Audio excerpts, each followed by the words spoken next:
Hi, Todd with Tribble Painting. Today we're on a project where we're using solid stain as the coating for the house. Previously, if you watched some of our videos, we've talked about the differences between paint and solid stain. And paint is meant to bond to the surface, solid stain is meant to penetrate in. We've also said that paint has the characteristic as it fails that it tends to peel a lot more than solid stain. Solid stain tends to look dry and uneven as an indication that it's time to paint. Well, today I'm going to tell you something different. This is a house with solid stain, and as the pictures I'll show you will indicate, this house is peeling everywhere.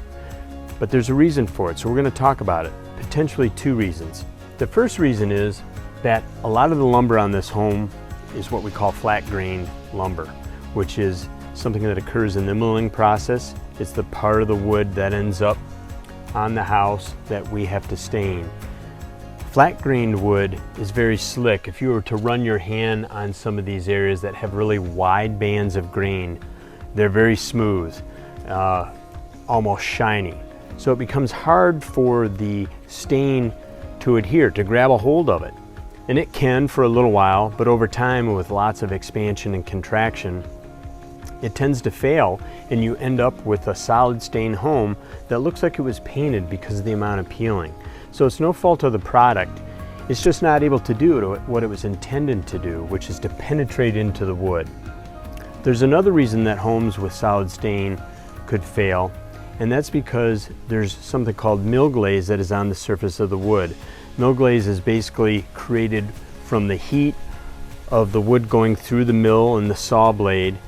It creates a film because of the sugars in the heat, and actually an invisible film of this glaze is on the surface of the wood. And again, we try to put stain onto that surface without knowing that that glaze is there, and it will hold, but only for a period of time.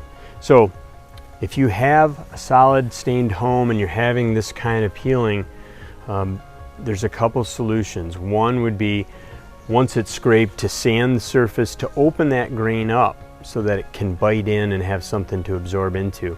The other, more costly but more permanent solution is going to be to replace those boards that have this type of wild grain on it with wide bands, flat grain. So I hope you found this helpful on why does my solid stain home continue to peel and things to look for. So appreciate you watching. Please hit subscribe and like, and if you are looking for other videos about solid stain or paint, please check out our channel. Thanks again.